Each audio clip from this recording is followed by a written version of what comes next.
Hello and welcome to Wrestleopinionated. This is our show all about the shows of AEW. We are your hosts. I am Morg, and this is... Number one Hook fan, Matt Strange, and this is... I am Mo, somehow returning. I have not been fired like everyone else. He's back! Woo! Someone to argue with! So, yeah, there's been a bit of a break over Christmas, New Year. Me dying of man flu. It wasn't COVID. I was so ill.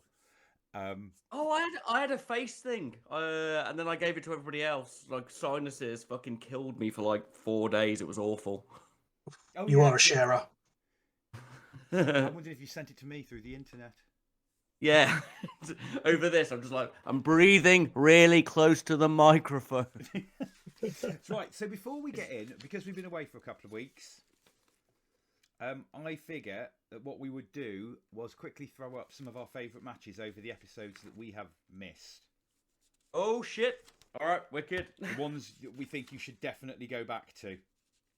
Hook 1 and 2 versus Fuego and Bear Bronson, respectively, have both established a great new character out of nowhere, and he's fucking awesome. I love evil Tom Holland so much. Okay, I think the obvious... In fact, no, I'm going to save that one. The one I want to shout out is the women's tornado hardcore match.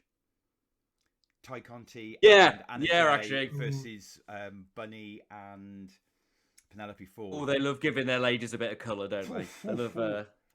I got a message off a friend of ours, or somebody we all know. Mysterious. Yeah, someone we all know, just who I forget likes the wrestling. He's not one of the sort of the vocal wrestling fans. It was Rick. It was. I got the message as well, yeah. He messaged both of us to go, this fucking match. That's a good sign. Props, Rick. Yeah, Rick suddenly messaged me. And I'm like, you don't message me about wrestling often. I'm going to watch that now. And yeah, that was good. And have you got one off the top of your head, Mo? I mean, I'm going to go pure basic bitch here. I genuinely really enjoyed the Hangman Danielson match. It wasn't anything like particularly phenomenal, but just seeing Bryan Danielson as he is now, it just brings. Wonderful. Oh, it's glorious, absolutely glorious. And yeah, that I know it's basic bitch, but I don't think that is basic. I think we couldn't miss that. I'm going to add something in for Morg. Something he probably wants to hear. I'm really enjoying MJF versus Punk on the mic. Like, he might not be my favourite in the ring guy, but on the mic, those two great against each other has been wonderful. More on that later. Oh yes. Well, I'm liking Phil. Knew you would. If you'd have been watching back in the day. Sorry, carry on, Mo. No, I was just going to say it just constantly feels like MJF is still running rings around him, though, which is beautiful. Perfect. Yeah. Little shitty bastard that he is. I love him. So, yeah, those are the matches that if you haven't watched, if you had to take a break from watching AEW, those are the ones we recommend. Right, let's get a shift on to the news. We've got a lot to get through today. Who's won? Big Swole is gone. This did happen a couple of weeks ago, but we've not done this in a couple of weeks. Her contract ran out. I don't think she was getting on as well as she'd like to have been there. And Tony Khan was a bit mean about her afterwards. Unnecessary. Normally a good guy, Tony. Keep that up. None of this.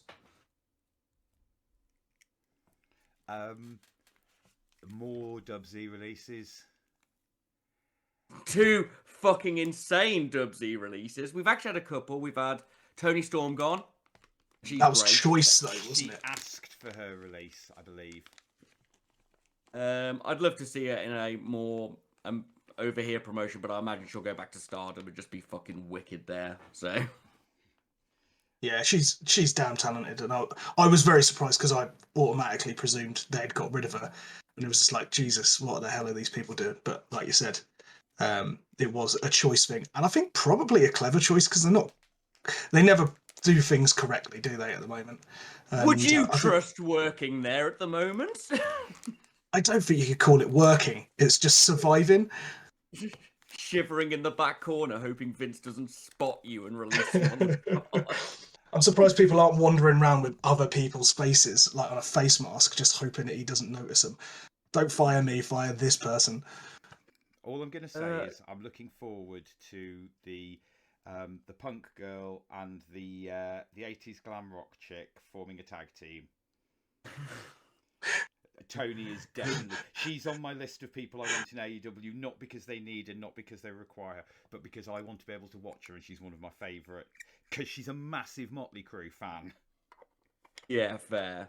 And the other two big madness ones, obviously, there's been a bunch of names I don't know. I don't know much about the production stuff of WWE. Yeah. Samoa Joe? Again? I don't know a lot about this one, because they obviously let him go, brought him back, let him go, brought him back. Is this just another... Is it a work? No. Yeah. So he's very much one of Triple H's boys, and has been since day one. Triple H really... Weird that Triple H loves Joe, hated Punk. And Joe and Punk were really close mates. But he's it's all of Triple H's NXT guys that have been released. Yeah. Regal, mate. Road Dogg. Regal. Road Dogg. Regal! Everybody loves Regal. Everyone says Regal is a great talent scout, a great friend, a great writer of stories, a great trainer. Somebody that AEW does want to snap up, not necessarily on screen. But, and the thing with Regal is you can use him as an on-screen when you do, because they use their legends really well. Their legend managers. Yeah. I have not got a complaint about them so far that I can think of. Them. A couple of early Jake the Snakes were a bit naff. I think that was Jake probably struggling to get back into it, right? I just think they went with an angle that wasn't very good, and they haven't done anything like it since. I wonder if he still has Everybody Dies written on it. Sorry, Mo. Early promo, Lance and Jake. Lance is getting uncontrollable. He tears off Jake's shirt, and written on Jake's chest is Everybody Dies. And I was like, how long has that been there? Does he write it on him daily? It's just a reminder. Yeah. Oh, what's I've forgotten my gimmick. I best strip this 70-year-old man. Right. Moving on. Now, there's a soundbite. Moving on. Last bit of news that I want to mention is Dubsy and Impact. Dubsy actually opening the forbidden door to a point. Mainly because they've just got rid of all load of their female wrestlers and they need someone to fill up the Women's Royal Rumble. I mean, Impact will work with anyone. They've worked with Noah, NJP Dub, Ring of Honor, A-Dubs. So, but yeah, WWE, it's a big thing. WWE trying to become AEW? Is that the next goal? Send them all your talents, then forbidden door them back? There was talk about the one thing that Dubsy... I remember we spoke about this a few months, it might have been a year ago on the news, that there was talk going on that the one thing Dubsy didn't like was this weird reputation they had for not working with others or something like that. The one they'd cultured by never wanting to work with others. Destroying all the opposition. So, yeah, that's the news. I believe we've got no social media at the minute. No, it's mostly all been about the wrestling. All the stuff we're about to talk about is what social media is. Right. It's over to me first, isn't it? It is, yeah. You go on, director. Direct. Am I doing Battle of the Belts as well? I believe you and Mo are, because I haven't watched it. Okay. I mean, I've got like 6 pages on it. All of it's probably naff, but yeah. Right. So first, Dynamite, the TBS debut. JR Excalibur Schiavone on commentary. And we open with Bryan Danielson versus Hangman Page for the AEW Championship. Hangman wins with the Buckshot Lariat. Thoughts and scores, Mr. Strange. Oh shit. I've got written at the top of this page of A4, condense these notes, which I was meant to do before this episode, but I've not. Right, let's get going. Headbutt-ageddon, as it's otherwise known in this match. This match started a bit slow for me, and it was still solid, but I didn't know if it was going to build the pace. And it did. It went from good to fucking great. We get everything I love. Good start with Danielson. In fact, continuous Danielson being a prick and annoying Page, and I love him being a prick. We get a few pickup sequence and it slows itself down a bit. At one point, Hangman meteored himself like the fucking K2 event into the barricade so hard I shouted, "Holy shit." We get a bit slowed down as JR's batteries run down on commentary again. And I was waiting for that pace build. Then we got the outside beatings that were wicked. Little criticism here. Page started bleeding before the beatdown. I think he started bleeding a bit early. I'm not against colour. I think it would have been more earned if it had come after the fucking 20-minute beatdown round the outside of the ring. It was a good beatdown, though. 20 minutes in, the pace has picked back up. It's where I want it to be. Loads of good selling, loads of good sequences. There was a double over-the-rope neck suplex thing counter they did to each other that hurt my fucking neck as I watched it. The cameraman obviously hit off Danielson for a bit so he could blade, but then Hangman copied his taunt, and that was actually really good. Nice little pop for him. And Danielson wanting to go back in. I don't know if that was literally the doctor going, "Danielson, you've bladed too hard, stop the match." And because Danielson's insane and literally is bearded wrestle man, he just did it anyway. But anyway, it went back into a proper fucking slow beatdown, selling, submission spots, counters. Danielson not being able to pull himself back into the ring whilst he's bleeding like Dustin Rhodes. A million headbutts then happened, and it got really brutal, really tired, fucking rough ending.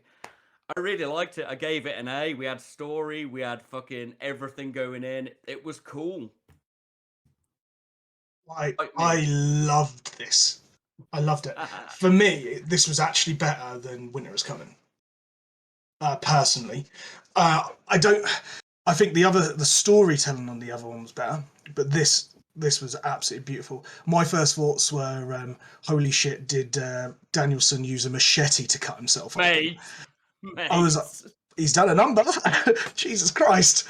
And like you said, that reversal pile driver suplexy, I don't even know what the hell that was, to the outside, was gorgeous. I was half watching this in the bath because, you know, I'm an old man, and my wife came in because she was genuinely worried that I thought I was drowning as I'm making screaming noises in the bath. That's how you die now. The next time you actually have like a stroke in the bath, she's not coming to save you. I was watching wrestling again. Yeah, no, this is beautiful. I'm glad they finished it in I'm going to say in a decent time. They didn't go to the, like 59 minutes and 30 seconds or anything like that. I did feel like the Winter Is Coming made Hangman look a bit weaker than he has now come out of this one. So I feel like it's going in the right direction. Obviously, I missed all the early Hangman stuff, so this is just a... Oh yeah, you don't know the sad build of Anxious Cowboy Man. Yeah. I hear about it, all that, but I feel like he's a stronger champ now from this match. And this very much punctuated his title. And Danielson is fucking amazing. So, score? Another A? Oh, yeah. Sorry. Yeah, that's A's across the board. This was phenomenal. I agree with you, Mo.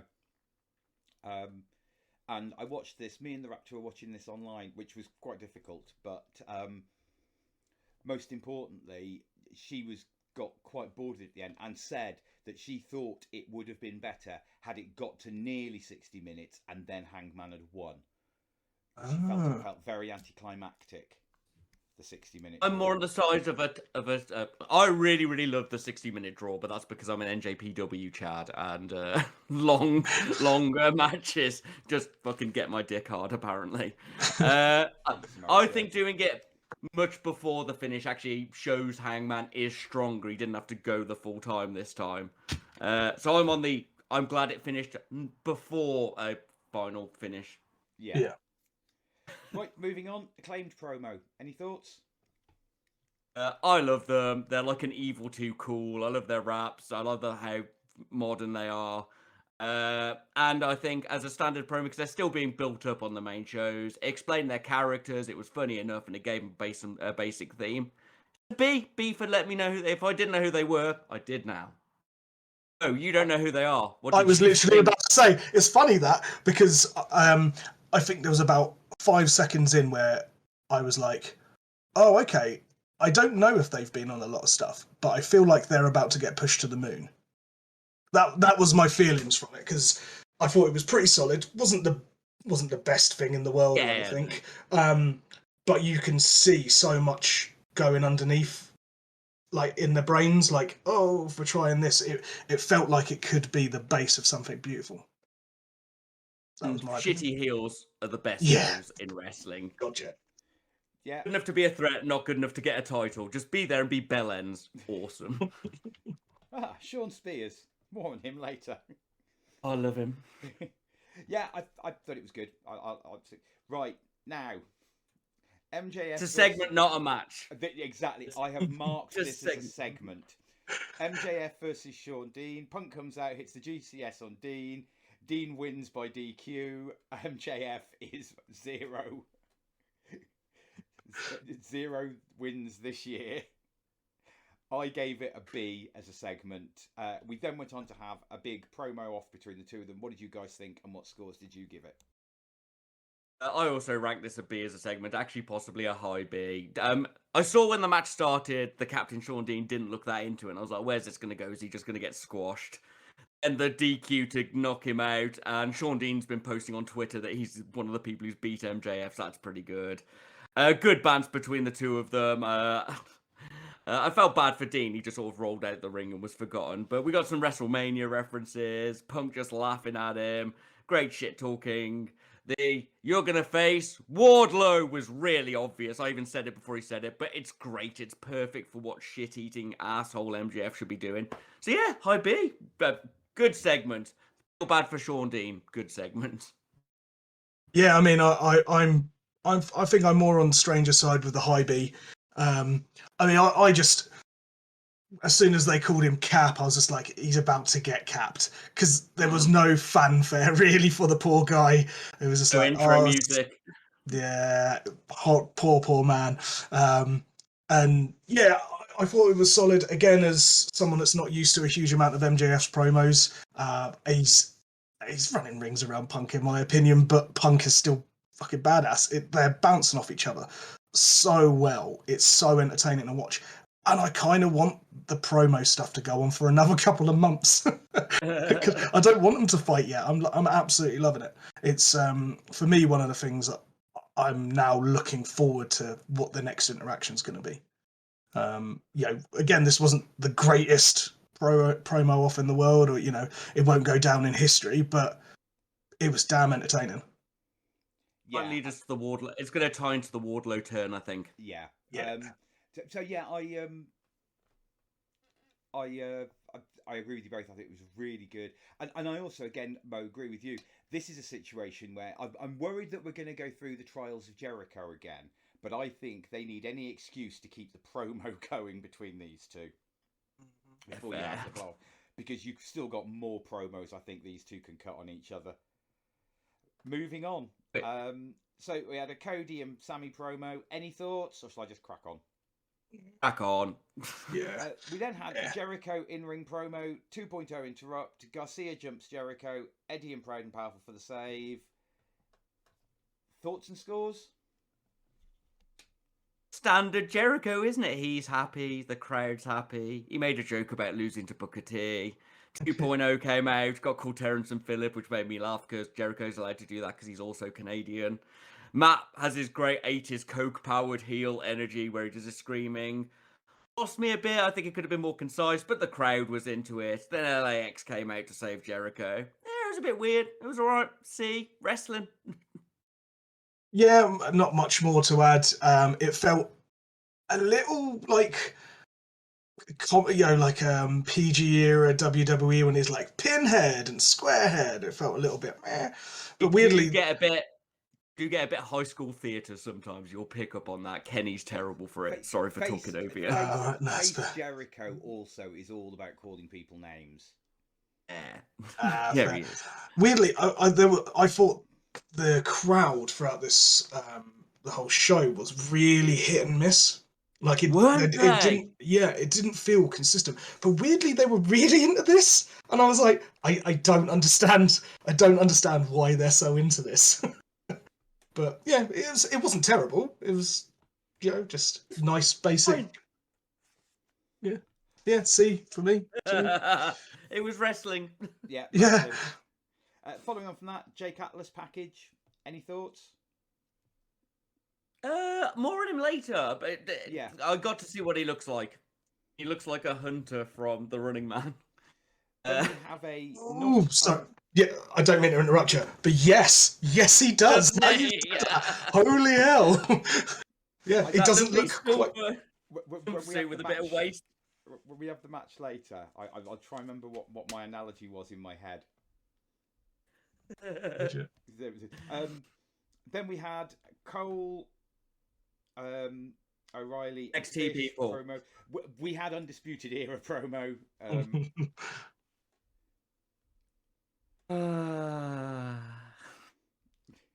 Is that all? What's your issue? It's solid, but I don't care. They've all got enough promo game to come across as wrestlers to me. The only one I'm really interested in is Bobby Fish because he looks like Victorian wrestling man. To me, I can't say it's bad because it was standard wrestling thing. But I don't care. It's not for me. I'm going to say high seas personally, but purely just because, you know, the whole sort of pissed off Kyle O'Reilly thing just simmering in the background. I really like that. I like where it could end up. He's the one to watch. I fucking love O'Reilly. And Yeah. AEW, he'll have a chance because in WZ, he was just wrestler guy. In AEW, being just wrestler guy is not a bad thing. Yeah. I just don't know about his backstory with why he's got beef with Adam Cole. Like, if I'd watched NXT, I'm sure I'd care more. That's what I'm. That's what I'm considering. I also think it's all the swerve. You're probably not wrong. All set up because we are heading towards the Elite versus the Undisputed Era. Oh, it has to be. It's something that people love. With and with the Bucks, Kenny will return as the face, and the Bucks will turn. I mean, it will put asses in seats. They'll go tweener face, should I say? Because I don't think they'll turn back pure baby face again now. I think they'll go to being Strange's favourite kinds of faces, arsehole. Tweeners. Yeah, Nightos. I say Strange's favourite. I like that as well. Right, moving on. Wardlow versus Antonio Zambrano. He had some weird eyebrows, didn't he? Everybody else noticed that. Just kept looking at him. Yeah, I have not been into these Wardlow squash matches because I don't care about them. But the crowd's always seemed into them. And they've always sort of cheered the power bombs. Even this time, they looked a bit bored of it. I think it would have been better if Wardlow had just pinned him and gone, I'm not even doing my powerbomb things because you've ruined this with your chair. I think I'd have respected it more as a segment. Whereas in this one, he just offered nothing because he didn't even show he can, just start powerbombing a man. It was already a beaten man who was powerbombed. It's like an extra D for me. Yeah, it's like my high school grades. I mean, there was that little bit. He did the shrug of, well, I may as well now. I'm here, sort of feel after. Yeah, fair. Yeah, I don't think it was horrific or anything.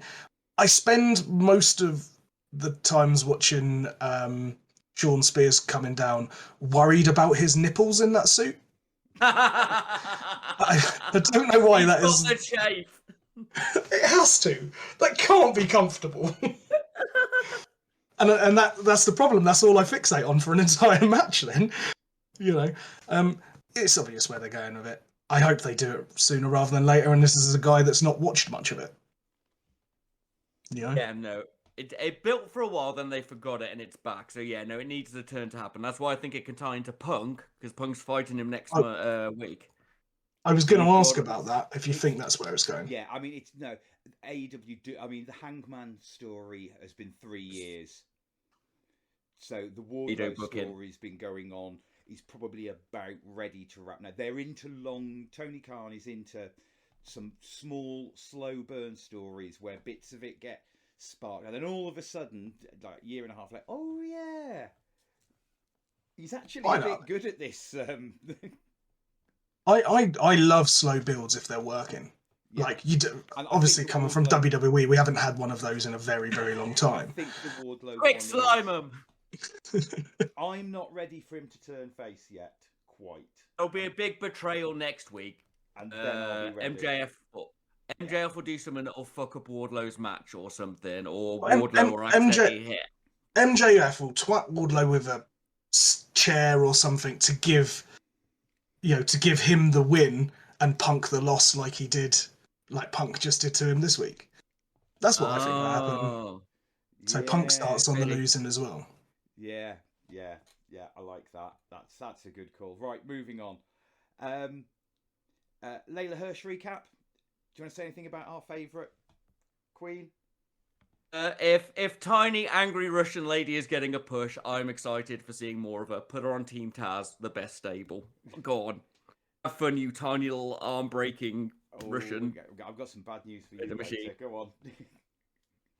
No.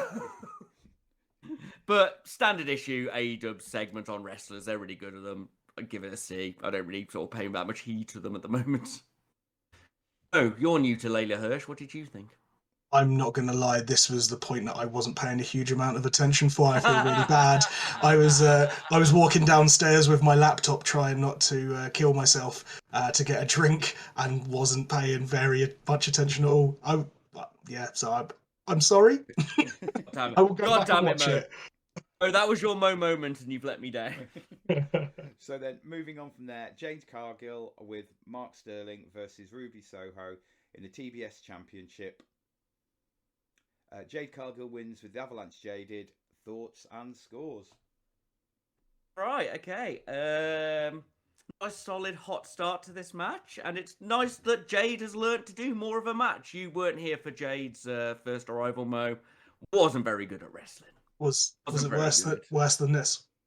Was worse than this.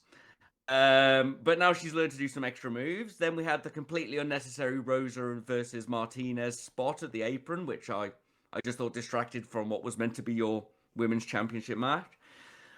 Then we went straight into picture-in-picture. It maintained its pace to drift back and forth between them, mostly Jade. It was good in pacing and what was going on, but there was some sort of lack of chemistry between the women in the ring, if you ask me. It could possibly be the size problem. Fighting somebody like Jade is probably quite unusual in the women's division. And the end buckle struggle looked a bit weird, and the Jaded landed a bit rough. I gave it a C. That story, there was actually a match there. It wasn't what I wanted from your big title match. You're kinder than me.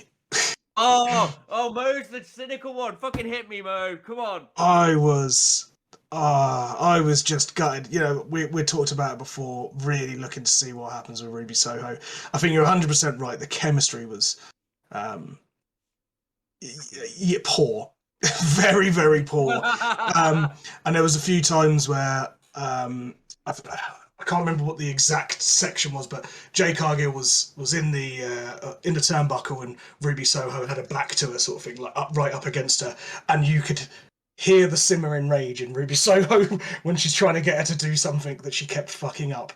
I don't know Jay Cargill. I've watched a couple of bits with her, and when it was very short and sweet, I was like, oh, she could be bloody interesting because she's got the damn look. I mean, she looked like she was dressed like Storm from X-Men. I presume that was intentional. Yeah.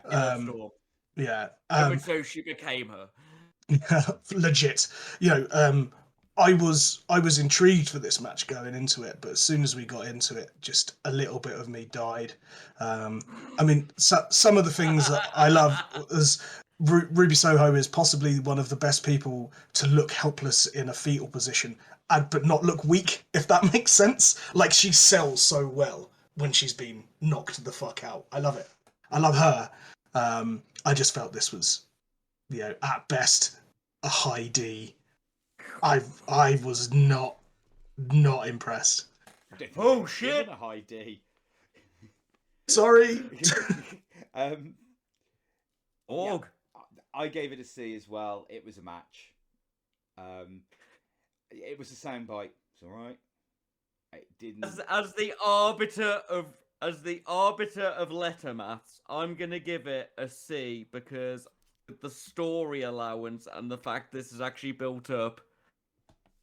It is technically allowed to be a standard segment, judging both of your heated responses. It was all right. It's all right. Oof. That's new title, Tony. Sorry.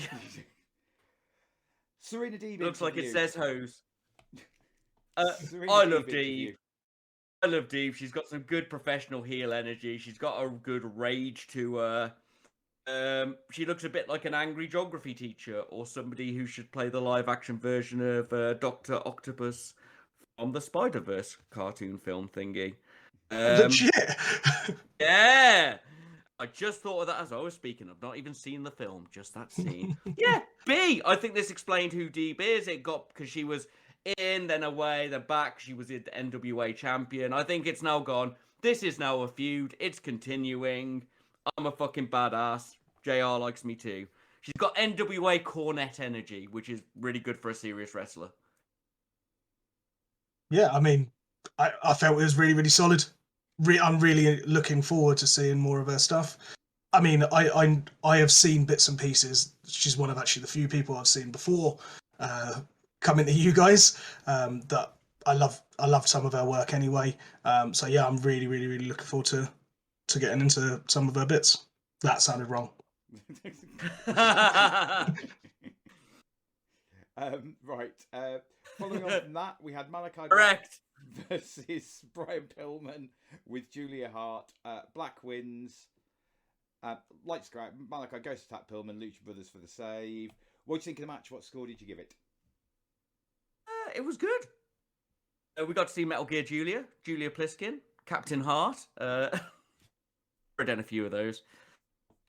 Someone comes out with some biro drawn under his eyes. I'm guessing he couldn't get any of the face paint. They actually use an American football. He looked very nice. And we get a rough wrestling start. Actually felt a bit like a fight, which is nice. I like that. Good showing for Pillman, to be fair, as well. He had a lot of unprepared dodges, like he'd actually looked up what Malachi did and was ready for it. And we go straight into picture-in-picture for the heel beatdown. Very one-sided, but a solid beatdown. Black's very good in the ring. Pillman's getting good in the ring. Pillman gets a bit of a comeback post-picture-in-picture for a few exchanges. Then he botches his roll into the move, which I'm guessing he was meant to be... what's the spinny kick called? Oh, I can't remember. What's it called in Street Fighter? I was obviously meant to do his finisher into that, but Malachi saved it. Looked really professional, you know. You could tell it was a bit of a botch, but it didn't impact in any way the match. Gave it a high C. I think it was. We had story. We had quite a concise match. They styled out a botch really well. Good. Nice middle of show match. Yeah, pretty much firm agreement there. I was impressed by how well they did recover from that botch, and Pillman as well, because obviously he snacked it to his knees, but he got himself perfectly in a position where even I had a split second of going, oh, was that a real botch, or was it meant to be a staged botch? And then it obviously was. The bit of leg work, that would have been a brilliant spot.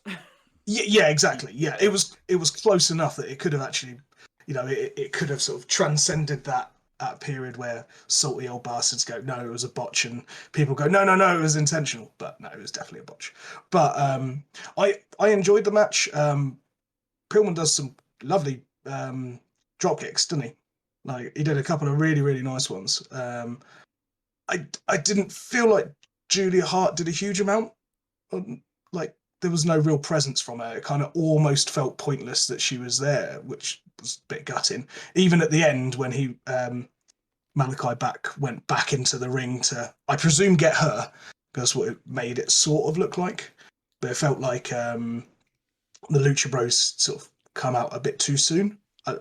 I don't know if that's what it was meant to be. They swap places with teleportation. Yeah, it's a good job both teams can teleport, isn't it? Well, teams. It is. I thought that. Yeah. But yeah, no, it was a nice, enjoyable match. Like, again, I'd give it a high C. I would watch it again, but I wouldn't be bothered if I didn't. Yeah, exactly that. Morg. Yeah, I gave it a C as well. It was a perfectly serviceable match. I really wanted Julia Hart to turn heel in this. Oh, everybody wants that. Everybody wants House of Black gothic cheerleader Julia Hart. I don't. I wanted to fully commit to being Snake Plissken and to come out with a Silence Tech 9 with a scope. Is this what the internet wants? Oh, everybody wants gothic heel Julia. For some reason, I can't everybody imagine wants why. evil House of Black Julia Hart. I just want Kurt Russell Julia Hart. Yeah, I hadn't even considered gothic cheerleader. Now I'm sold. Well, obviously you are. But yeah, I mean, I just quite liked the idea of Black being able to manipulate people by spraying mist in their eyes, and I quite like the idea of the whole of the Varsity Blondes slowly turning heel and joining the House of Black. The Varsity Blacks. Well, I was thinking like a new, Mo, a new Dark Order. Yeah, no, I got you. I'd be up for the Brood, but with Malachi Black. Yeah. I'm well down for that. Okay, following on from that, Ruby Soho backstage interview interrupted by Britt Baker. Any thoughts? Can't get through a single interview without you. Brilliant. Ruby's got a good emotional face. Suddenly, Riho, it was to build for another match.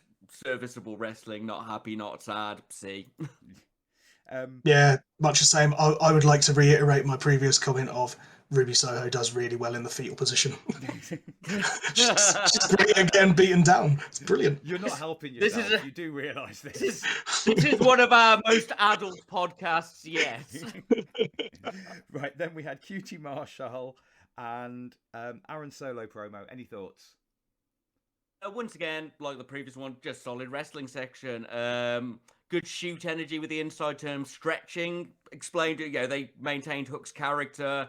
And Solo squashed me if you can energy. Solid wrestling. See? Yeah, not much to add. I liked the cheeky sort of nod and wink at the end there with the stretching bit. Yeah, it was. Yeah, see, it was alright. There's a match coming. Thanks. Yeah, we had our final match of the night. Jurassic Express with Christian versus the Lucha Brothers with Alex Abrahantes. Jungle Boy wins by roll up, and your new AEW World Tag Team Champions are Jurassic Express. Before we go into this, I think we do need to mention the elephant in the room, which is Fenix has broken his arm. They dislocated, he'll be alright. Is it only dislocated? It was only dislocated. If you watch that original footage, it's a big fucking oof. Yes. It was the amount of times they replayed it as well. I was like, has no one noticed that? I don't think they had. Oh, yeah, because the second it hit, because you could see him like within half a second just start pointing at his arm. Yeah. I was like, oh god, oh. I can watch some messed up things on the internet, but even that made me go, oh. Well, it was on Botchamania.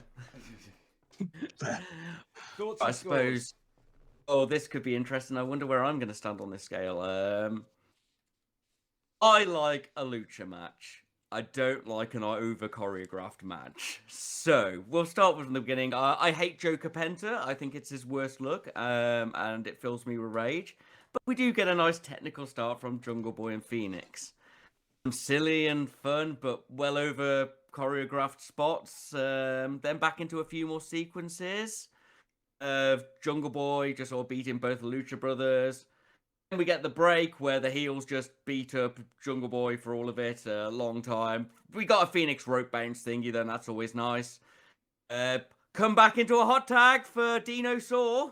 He comes in, he does sequence number 2, but the Lucha Boys bros manage to defeat him by ignoring the tag rules as normal.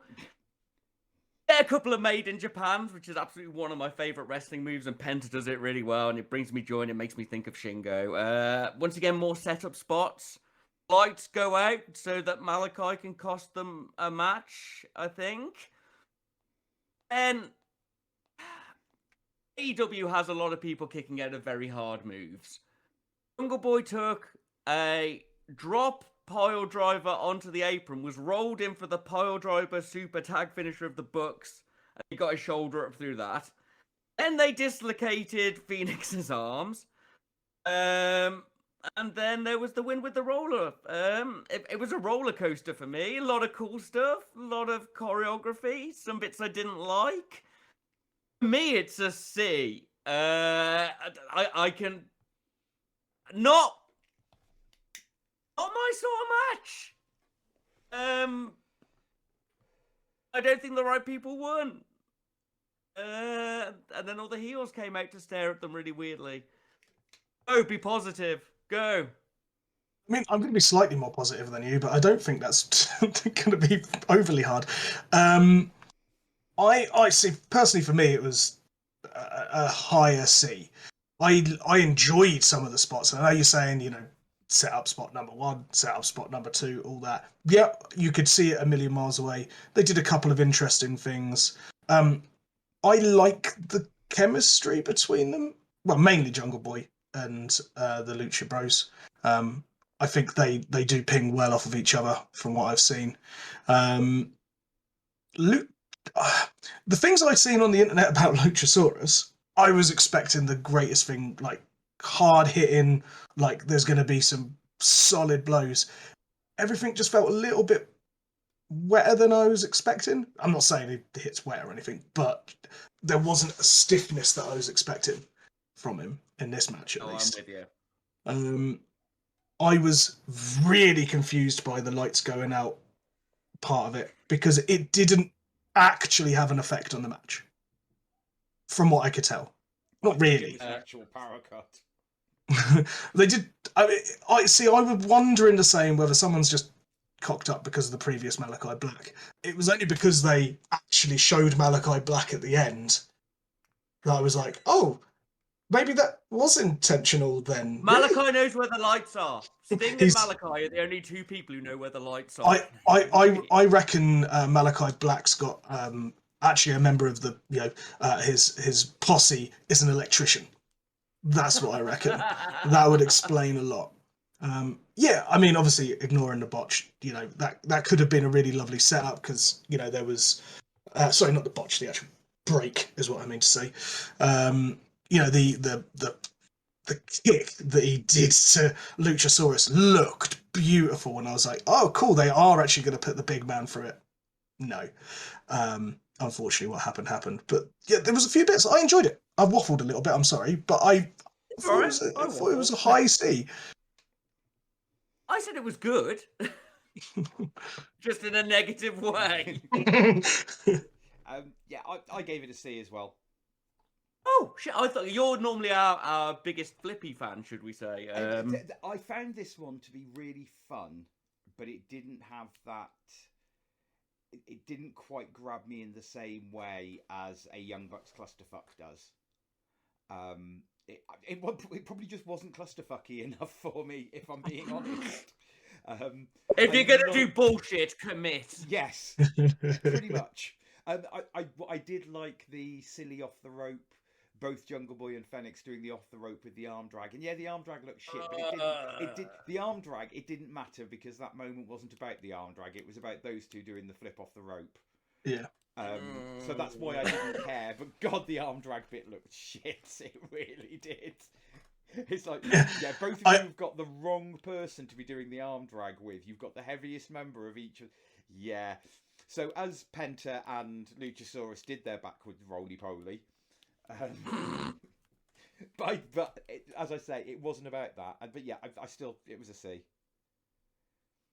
Oh, so that's the show, isn't it? Is that everything? Yeah. It is. But look at math. Well, we've got, it's mostly positives. We've got an A, we've got a few Bs, we've got a lot of Cs of varying level, and we've got one D. Yeah, I'm going to give this show, I think we can officially give it a high C. I think this was a good wrestling show. We got a lot of good character work. Most of the wrestling was tight and on form or good. One thing blew our mind. Some other stuff disappointed us. But overall, we watched some wrestling. We walked away happy, not amazed. It's a high C. Right. Are you ready for it, Mr. Strange? It's my time, isn't it? Yep. Right, stop me if you need me. It's the Rampage roller coaster. Always called it that. Friday night's Rampage. Excalibur, Taz, Starks, and Jericho on commentary. We open with Adam Cole versus Jake Atlas. Adam Cole wins with a leg submission that I missed the name of. I've already done my joke about Jake Atlas coming out dressed as a hunter from Running Man, so I won't read that again. And I know people like Adam Cole, but fucking Jake Atlas mogs him on build. He stepped in, I was like, who is this incredibly square human? It was Shawn And Michaels versus The Rock. Yeah, I get you. Okay, yeah. And it was a really good and tight match, to be fair. For all of my shitting on Adam Cole, he is tight in the ring. He just doesn't do anything good for me. We got an open with a collar and elbow, which I always applaud. Some actual grappling. And Atlas looked really good. Some what I'll call indie shitter sequences. You do a kick, I do a handspring, blah, blah, blah, duck, whatever. But it wasn't over choreographed. It flowed. These two have obviously wrestled together and had chemistry. Cole put him over, and he didn't really need it. Atlas looked dope. He did this fucking awesome pop-up drop slam thing they didn't name, and I want to see more of that. And then a fast submission end. Well, the submission could have been longer, but he did counter a Panama Sunrise, which I hate. I'm tempted to give it a high C or even a B for a match +1 for a introduction to a wrestler. I think it was a really good match. The arguments? I don't know what that final submission was, but it was pretty rubbish. It was. That was the only weak point. It was a leg lock. It was when Adam Cole moved his legs away, and there was no change to the position of Atlas's legs whatsoever. I was like, oh my god! Even like getting out of the move looked terrible. Like, Adam Cole's arms can't move Jake Atlas's legs. Compare them. Come on now. Fair point. Yeah, I mean, for me, it was a pretty solid and a nice. I know this wasn't his technical intro match for Atlas, but I thought it was quite a nice, definitely a nice start. And to put him up against Adam Cole, good for him. Do you know what I mean? Yeah. It was. I'd say it was a high C for me. Morg? Yeah, it's mainly C's across the board. Yeah, I enjoyed it. It was good. It was a nice intro. I didn't know who Jake Atlas was. Apparently he's ex-NXT, but he must have been someone that didn't... Well, obviously he's ex-NXT. We're watching AEW, aren't we? Come on now. Oh yeah, that's the thing we forgot in the news. You've just reminded me. Tony Khan has hinted at a dream signing for AEW. Mm-hmm. Carter? Do you know what? That's about the only thing I can think of. Yeah, fair. As much as I know who the two most likelies are. I'm getting on with this show. Right, yeah. This is meant to be rapid, Morg. Yeah, this is the rapid Rampage rundown. Then the NXT people came out to beat up Atlas, and the best friends came out to stop them. So that feud's still going on, which I'm fine with because we'll get to watch Trent to win. Then Andrade spoke to Tony Schiavone about wanting to buy Sting's son off him. Bit weird, but I'll take it because he's good in the ring. He should still be shouting in Spanish. Right, on to the real thing. Evil Tom Holland versus Aaron Solo. Hook wins with the red rum. He's so fucking over. Like, they comes out, the crowd is just, yeah! Otherwise, it's what I'm coming to expect from Hook matches. They're squash-y, but he doesn't just bury the person. That knuckle lock suplex was really cool. Never seen anything like that. He asserts most dominance, does some selling. He's fucking great, and you know it. Mostly kicks ass, wins, then QT gives him some shit, and he suplexes him. Once again, me, it's a high C. I appreciate I could have to bring it down a grade, but I think he's maintaining a anime character heelness in an era where that sort of character is more over, and I think he's being booked perfectly for it without just completely dominating a match. Like me. I mean, I can't comment too much on this match because my internet kicked out about 20 seconds into it. So I saw the pop he got, like you said, and then that was pretty much all I got. And unfortunately, I didn't watch the rest of Rampage after that. So I'm going to give it an A for entrance. Right, cool. That rounds it up to a B. What did you think? I gave it a C. It was a squash match that was a match. That didn't feel like a squash. Yeah, Hook's good. Oh, I've got some bad news for you, Strange. They're already booking him against heels. But I don't give a shit. If his gimmick is I don't talk, think... I look smug, and I eat crisps, I'm down with it. I think it is time to turn Team Taz because Starks is so charismatic on the mic. I think it'll be, and Hook is so over. I think. And Taz is lovely and funny on commentary. Exactly. He's too adorable. And I think it's actually time. And I think a face turn for them would be really good because it'll push them up the card. I will take it because it's time. Because I want to see Hook versus Adam Cole. Yeah, stretching Morg. Right. Yeah. Rampage. Right. Yeah. Wood and Bunny did a promo. They talked about being badass. It was pretty good. No, they are. It's good for. Oh no, Mo didn't see it. Never mind. I won't ask your opinion. Yeah, just fire through it. Yeah. Ruby and Riho versus Britt Baker and Jamie Hayter. Faces win with a pin out of nowhere. Made me sad knowing Hayter was going to get pinned on the way in. It was the obvious one. Attempted heel beatdown leads to a face lead, which was a bit weird, but it was all solid. I'm always happy to see Hayter bring some random stardom violence. Ruby eats a lot of shit, but as Mo said, she eats shit really well. You can watch this one, Mo. You can see her looking in the fetal position. Your favourite, apparently. Riho has an ace hot tag, and she comes in with some Joshi high-speed action, some stardom high-speed match sort of power. And gets the pin on Hayter after Hayter accidentally decks Britt, which will obviously tie into a bit more story because Hayter has to be a single star. She is a glorious golden violent lioness. Tight, fast, and good. High C again for me. It's been a good Rampage thus far. Yeah. Any arguments? No, nothing different from me. You can carry on. Oh, Boomer people did a promo about the Men of the Year not getting title shots in AEW nepotism. The usual sort of thing they've been doing, but less Boomer man talking, but more of the boys doing some solid ranting. I still like Scorpio Sky. I think he's sex-shaped. Tight and good. See? Yep. Then Mark Henry interviewed Alternative Universe LAX and the Mandala people. 2.0 had their big Coke energy, and LAX walked off on their side of the screen. And it was perfect. I thought that was good anyway. And then they arrived on the other guy's screen, started beating them up. Loved that. It was pretty fucking great. It's one of my favourite ones they did. And then they went into Alternative World LAX. Eddie Orton? Fuck is wrong with me? Eddie Kingston, Proud and the Powerful versus 2.0 and Garcia. An LAX win with some combination fucking beating, basically. And this is, once again, one of my favourite clusterfucks I've seen in a while. This fight was just a clusterfuck. It started through the break. They fought down to the ring. Kingston used a bin. People were brawling all over the place. The camera work kept it interesting. At no point did I look and go, people are lying down and not fighting. Like, everybody was fighting someone all of the time. And the cameraman just had to, like, look around. It was really good. Chairs, balls in socks, bells, bins, tables. It had fucking everything. A lot of fights. Just continuous fight. They went back into the ring for a bit of high-speed wrestling. Then back out for more brutal brawl. Just didn't pause. And then they got back in briefly. So Proud and the Powerful could annihilate Jeff from 2.0. Everybody looked good. There were loads of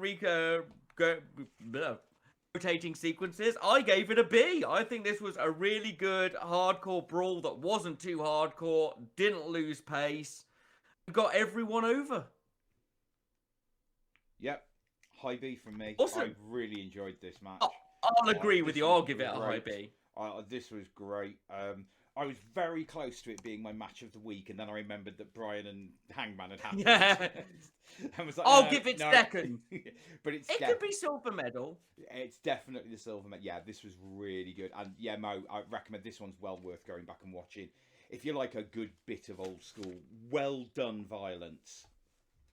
I'm a little partial. Yeah. It's if they'd have fought back to the kitchen, it would have been perfect. Yeah. You know, that kind of thing.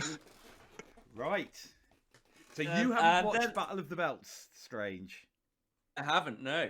Okay. It's a high C for Rampage again, just so you know. Oh, sorry, yes. It's all right, don't worry. Steal my moment. It's all right, now it's Mo moment. This is between me and Mo. Right, are you ready, Mo? Do you want me to lead? Sure, whatever, mate. Yeah. Cool. We kick off with Dustin Rhodes with Arn Anderson versus Sammy Guevara for the TNT Championship. Sammy wins and then gets jumped by Garcia. What did you think of the match? Loved it. I automatically hated Sammy Guevara's face, but actually he really, really won me over. I loved it. I like, The fact they had old Davy Crockett in the crowd, loved that. Yeah, just that little nod to the old school. He handed the title over at the end as well. It started slow, but with a weird sequence where Dustin basically went, "Oh, hang on a minute, I've got a bit of angina. I need to stop for a minute." And Sammy Guevara went, "Okay, I'll sit on the turnbuckle for a bit." Bit strange. I think commentary did really well of just sort of going, "Oh yeah, he's slowing the pace of the match down." But just to cut you in straight, Dustin did that thing he does that we used to like, where he used to fly around the ring for a bit and then stop and get them to stop while he caught his breath. Unfortunately, they hadn't flown around the ring a bit first. Yeah, all right, okay. It was like 20. It was like 20 seconds in after a tiny bit of gentle back and forth. Yeah, it was a bit strange, but there was a few little sequences I like. There was a pile driver to the outside that got the nearest 10 count you could go for Sammy Guevara just pulling himself in. Lovely top rope flip from Guevara out onto Dustin. That was beautiful. Although he missed half of him, it still looked damn impressive. There was a crossroads that spiked Sammy Guevara so hard that I think he hung around in the air for about a minute and a half. It looked beautiful. Sammy sold it like an absolute champ. Dustin officially does a better crossroads than Cody. Yeah, from what I've seen, yes. It really was strange. So much better. Yeah. I was a little confused by the Fuego del Sol crawling out from under the ring that he must have been in for the last 20 minutes with a table. That was tea with Kane. Yeah, it was. Yeah, him and Hornswoggle under there. I don't know. It was just a bit. That was a bit weird. However, Arn Anderson getting involved, love it. That pops my my old man sort of love, And I thought it was a damn solid match. For me, it was a B+. So I gave it a low B. I really enjoyed this match. I have to tell Matt, do your letters, don't I? Good. Shit. Yes, you do. Strange. Oh, sorry. I'm back. Yeah, so it's a B. It's a B overall. Yeah, I enjoyed this match. I thought it was great. It was really good fun. This was Dustin back on form for me. This was what me and Strange liked at the beginning. Do you know why it was so good, Strange? Because Dustin fucking lost. You lied to me. This show isn't real. How fucking dare you? Don't lie to me about things like this. Dustin doesn't lose. Following on from that, we had a Sammy backstage segment. It was very quick. Have you got anything to say about it, Mo? No, it was spot on. I want to fight me. I'm an open champion sort of thing. Yeah, great. So, yeah. Taz then joins the commentary, and we have Matt Sydal versus Ricky Starks with Powerhouse Hobbs for the FTW Championship. Stark wins. What did you think of the match, and what score did you give it? It was an okay match. Again, for me, it was a high C. I like Matt Sydal. He's got some lovely jumps and kicks and high flourishes. He's so fast. He's really, really nice to watch personally. I didn't know much about Starks before this, so it was quite good to see what he can do. I thought it was all right. I liked that they brought Powerhouse Hobbs down, who then forced Justin Roberts to get out of his seat so he could have a seat. That made me chuckle. It wasn't spectacular by any stretch of the imagination. There was a nice bit of selling by Starks with a leg injury. A few nice moves, Michinoku driver, Meteor and stuff like that. It was, I'd give it a high C, really, I think.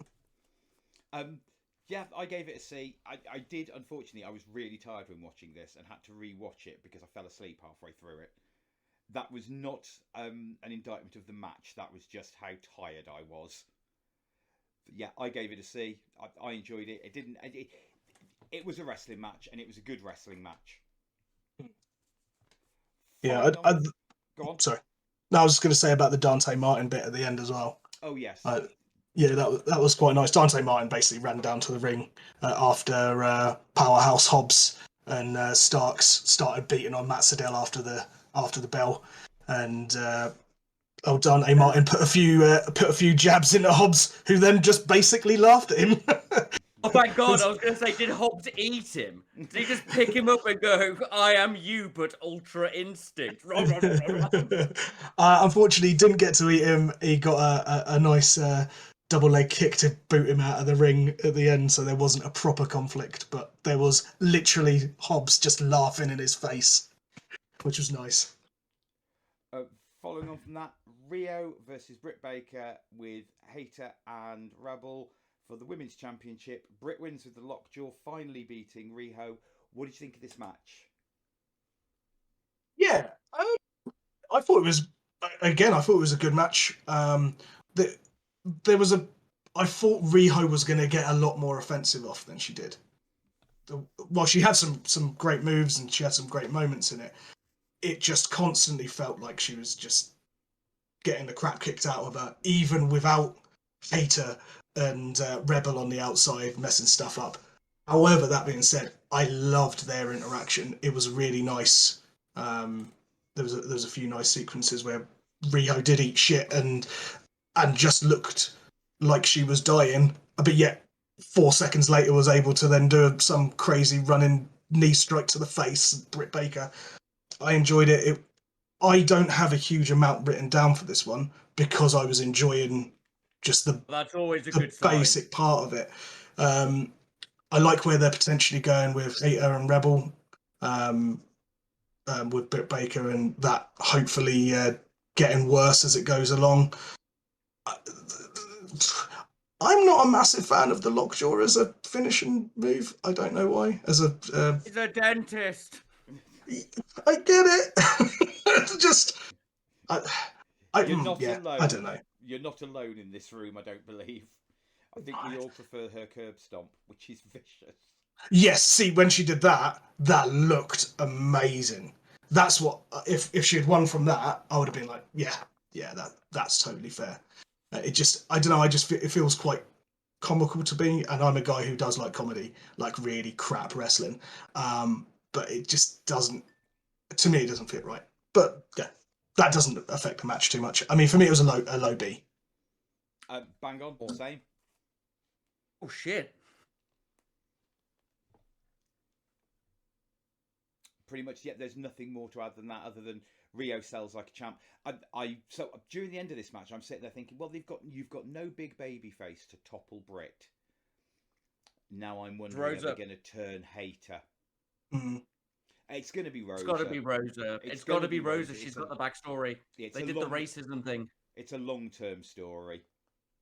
I don't think they could turn Hater anyway, because all the things that she was doing to interfere in the match were all super heel shit. I've just realised she's beaten Thunder, but she's never beaten Thunder clean. Exactly. And they had the hardcore match, which doesn't count. Yeah, exactly. Lights out matches don't count. So yes, it is Thunder. They do still have a baby face that she hasn't really beaten properly and clean, and it is Thunder. I'd had a moment where I'd forgotten. So It's just not too much twat energy to move to turn just yet. I love her. So I'm guessing that's was it a C in the end? Yeah. It's two B's and a C, wasn't it? Oh, I thought it was a D. Yeah, okay, it's a B. There you go. Good show, apparently. I misheard some of the letters. I'm sorry, guys. That's all right. Right, moving on. Normally this would be the section where we'd have any questions. If you want to send us things, ideas, things to do, things to talk about, things to rant about, we haven't been angry about anything for ages, send them to wrestleopinionated@gmail.com, WrestleOP on Facebook, WrestleOP1 on Twitter. Right, it's a new year. This is our first show of the new year, and therefore, we're going to look back at last year. Now, a lot of other places do these. They do their end-of-year awards, and they have a big argument backstage and decide who's going to win. But as you know, we like to argue on the air. So, the way this is going to work... And I am completely prepared. So the way this is going to work is we have Judge Mo, who is going to sit in judgment. We have a list of categories. And I will read out the category, and then Mr. Strange and I will put forward our suggestions. If we do not match, then we have to make our argument for our suggestion. And Mr. Mo will make a decision based on the arguments. Are you ready, Mr. Strange? I am ready. What is your nomination for Match of the Year? Danielson versus Kenny Omega. Oh, shit. We got an argument in the first one. Young Bucks versus Lucha Brothers All Out. Oh, we've got two very different kinds of matches. Yes. One is a wonderful... The cage one, that one is, isn't it? Yeah. Make Your argument for your match. Oh. Bryan Danielson has come over. He's building his reputation. He's going to beat the shit out of everyone, and so he goes to beat the shit out of the hardest man in the company. The man who at that point has the belt. A match anybody who hasn't watched anything outside of Chikara for the last 20 years has never seen before. And it had everything. It was brutal. They kicked the ever-living fuck out of each other. They went full NJPW Japan. There was bleeding chests from chops. Danielson got to do all of his old moves that he's not been quite allowed to do as much of in WWE. Omega got to go all the way down and got to see his character actually break down and be scared after years, the year storyline of him just being a bell end. And Danielson slightly building up that heel energy, but still mostly acting like a face because his character hadn't been set in stone yet. It was a wonderful showing of a combination of indie strong style and NJPW strong style in an American ring, bringing together two stars people have wanted to see fight for ages. There we go. Okay. Quickly, I should just point out to the listeners, these are AEW only. I think the match. So, Bucks versus Lucha Brothers was a fantastic match. We all knew that the Bucks were going to win. It was a cage match. It was the payoff of a big story that we'd had between the teams, and the Lucha Brothers won. The match was amazing. It was absolutely brutal. It was everything you wanted out of a cage match and more. We had somebody with a pair of sneakers with drawing pins in the bottom, super kicking somebody else. It was just a thing of pure brilliance. There was so much action and energy and high flying. We were right on the edge of our seats. And this was the match of the night in what is arguably the night of great matches. This one stood out. So you're making it easy for me today, chaps, right? Yeah. So my heart wants to go Danielson because Danielson. However, when you're talking about sneaker pin shots, I am massively intrigued by that. And I love a cage match when they're done right. So It was done right. It was done right. Yeah. So sorry, Strange. Going with the cage match. Ooh, God damn it. And that's when I was fired. Get off my podcast. My bonus shout out is Britt Baker versus Thunder Rosa hardcore lights out hardcore match. It was fucking phenomenal. Nearly put that was nearly my choice. I very nearly went with that, and the match I enjoyed more was the Lucha Brothers versus because we watched it online and there was silence in the room. Right, next. I think, Strange, we're going to do this one. It's going to be a count of 3 because I don't think we'll be differing on this one. Babyface of the Year. Ruby. Oh. Hangman. Hangman's been as the babyface of the long story time and such like, and he's doing really well, but it's been more of like a struggling, rising sort of story. And as much as I don't want to give it to somebody who's just jumped over from the E, Ruby went into her first big storyline and lost it. Has gone into a second big storyline and has lost it, and has continuously maintained this selling well, positive, if can show a little bit of upset, but driven face energy with a correct level of snark. Hangman is great, but I've been watching Hangman for 3 years and I know he's great and I knew where the story was going. Ruby coming in had nothing more than a rancid theme tune and some tattoos I like to win me over. And she has consistently been thrown against bigger, harder people and still feels like she's being driven to be a winner and doesn't feel like she's been squashed in any way. Yeah. So, Hangman. Hangman is the ultimate face story we've had, and he has been the best babyface throughout the year. Even through this year, he has overcome everything. When he was supposed to win the match for the Dark Order, and he lost, and they lost the match, and the Dark Order didn't get the tag championship shot, and he didn't get the world championship shot, and then he came back. He has done such a great story of overcoming everything, which is the true babyface story, and has overcome in the end, and is now the world champion. He has been the long-running story. He is the babyface. He is a man you hated, and he is probably one of your favourite guys that's a babyface.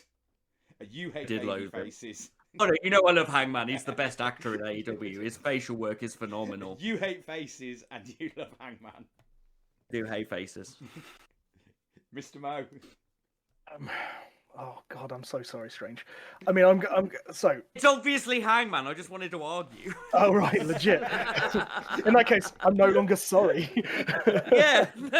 I'm even in the short space of time I'm here. If you can't put Hangman in that slot, who the hell can really replace him? Like Ruby Soho, as I've said earlier, absolutely love her to pieces. Really looking forward to what she's going to do. Even I don't think she's been around enough to get that position. So, Hangman.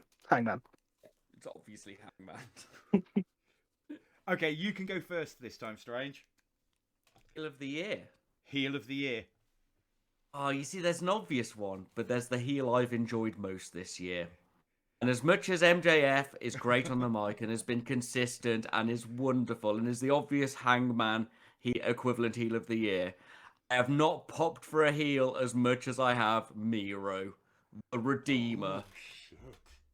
God's favourite warrior who punishes people for daring to think they can stand against him. Miro, who squashes people so he can go home to make love to his double-jointed wife. Miro, who brings righteous vengeance to the unworthy. And then when God turned his back on him, he turned his back on God. I love MJF, and he's been a really strong heel. But MJF has his great feud with Punk. He's always great on the mic, and we know he can do it. And MJF's going to be fine for ages. But Miro came out of nowhere, and everybody wanted this little face Bulgarian.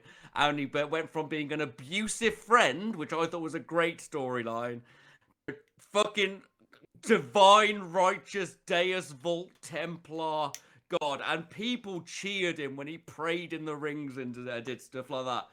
Miro is my heel of the year. He was phenomenal. See, you didn't go the way I thought you'd go. Did you think I was going? I thought you'd go with MJF. I thought I'd go with Because MJF, but then I remembered Miro. Now I don't think I've got an argument that I can win, but I'm going to try, because my heel of the year is Britt Baker. She has consistently been the top of her division as the top heel of her division, and she is truly, doesn't matter how much that crowd is into her and chanting DMD, and how much I have been thinking she's going to turn face, and I don't want her to, because I think she's so good as a heel, and I really didn't like her as a face, but I was thinking they were going to have to turn her. She has continued to be just this absolute shit-talking heel, and she backs it up every time. And she can back it up as well. She's not just the heel that always has to cheat to win. She can back it up. She knows when to show her ass, and she's just been an absolute dream of a heel, and I love hating her. I just hate hating MJF. He's too good to be in the position, unfortunately. All I'm going to say is there have been segments with Britt where they've put her on and it's been unnecessary, and those segments haven't been great. And this isn't to put down Britt. She's probably the most over person in the company. Miro has just been... Since the Redeemer arc was just fucking gold. And Britt will always be good, will always carry everything, but she did not have that impact that Miro had this year. Basically, she could do with a break. I love Britt. That's not in any way to put her down. She's phenomenal. Mr. Mo. I don't think I could not give it to Strange with that absolutely beautiful promo he just cut from Hero. I mean, I was already a fan of him, massive fan, and so gutted with what WWE did anyway. So purely as just an outside influence, he's going to win it for me anyway. Just for Strange's promo on top is just mwah. This is the best judging yet. Next one we've got the one after that. I'm going to move further down. Okay. Tell me what I'm answering. Pay-per-view of the year. It's all out. You told me at the start of this. Yeah. No, thanks.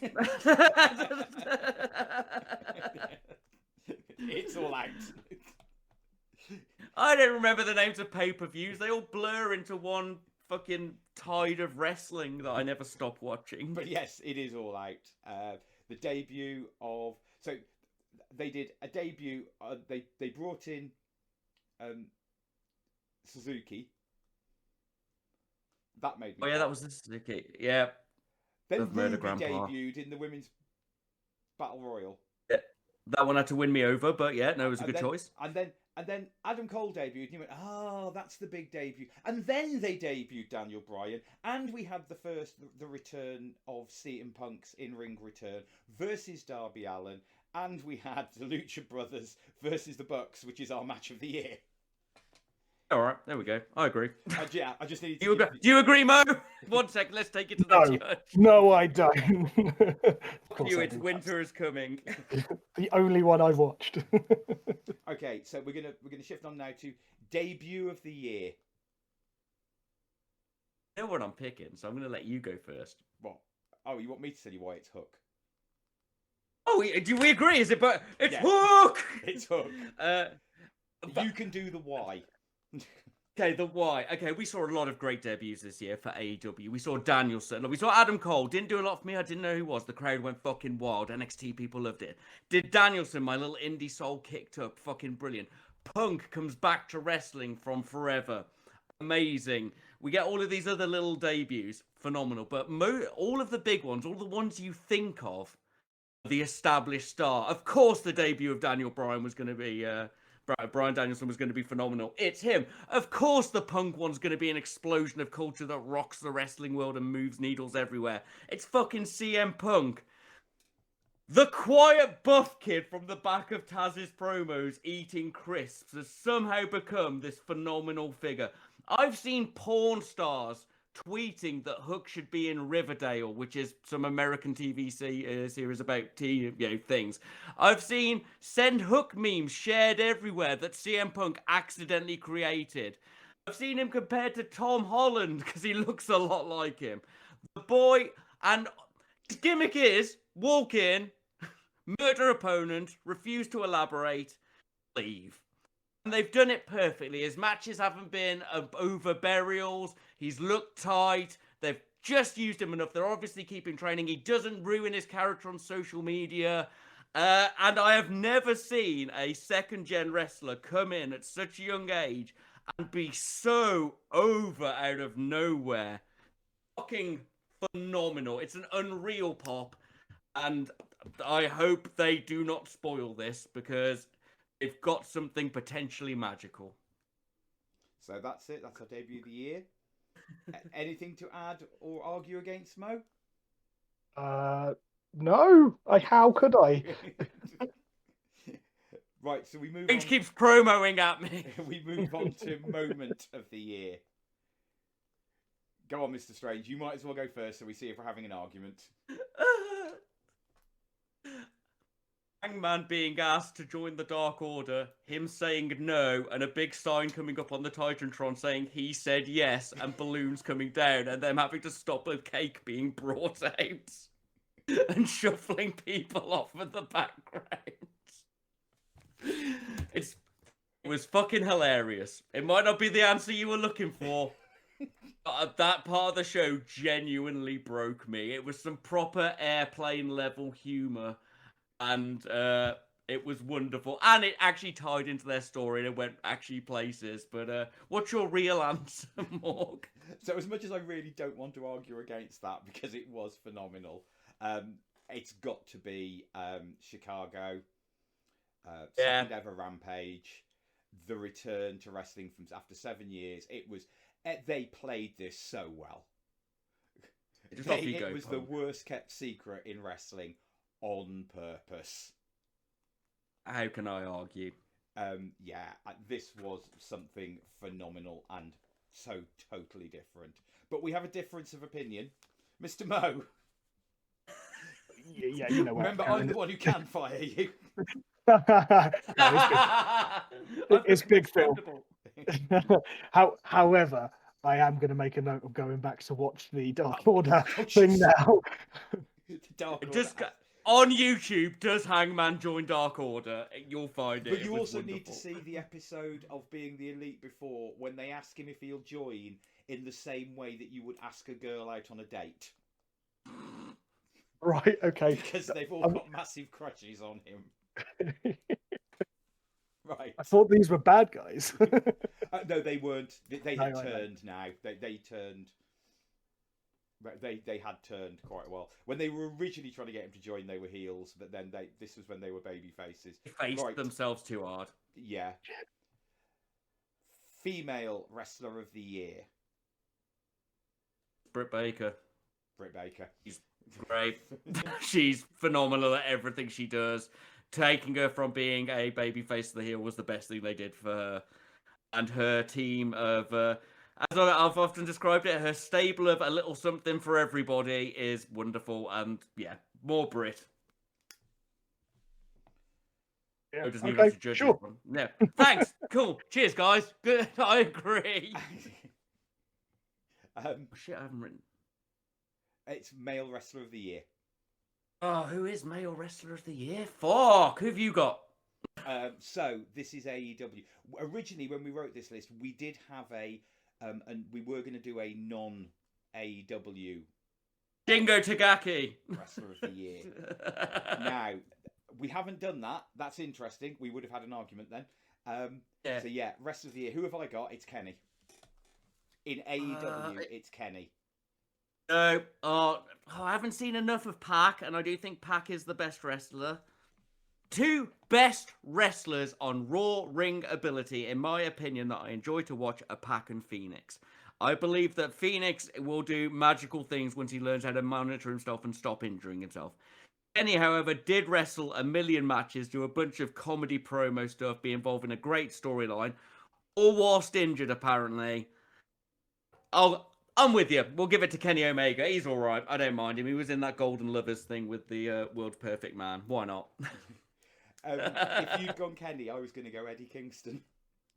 No, I love Kenny. I love Eddie, but he has weaknesses in the ring that Kenny doesn't have, and Kenny's a lot more marketable. I had completely stolen that second option off Cultaholic, because when they were just doing their discussion, they brought up Eddie, and their arguments were so strong. He's great. He's fucking phenomenal. But Kenny's more of the whole performance, isn't he? Yeah. I know Eddie Kingston. We hung out one time. So there you have it. We're friends. That's our that's our year-end awards. Obviously, much anticipated by AEW. I'm sure that the Bucks, Tony, and everyone else who listens from AEW are very, very happy. All that's left to be said now is to say thanks to Anchor.fm for hosting the podcast. If you want to find us, we are Wrestleopinionated on Anchor.fm, Spotify, and YouTube. Mr. Mo. Yep. Thanks very much. Cheers for getting me back involved and not firing me too soon. Like, subscribe, all that stuff. Oh, he's done my bit. Wicked. Yeah, cheers for listening. Slap your face into the like button, share, subscribe. Mo said it. I'm redundant. Thanks for listening. Send us some questions. I like being angry. Back to you, Morg. I've been short. It's goodbye and good night.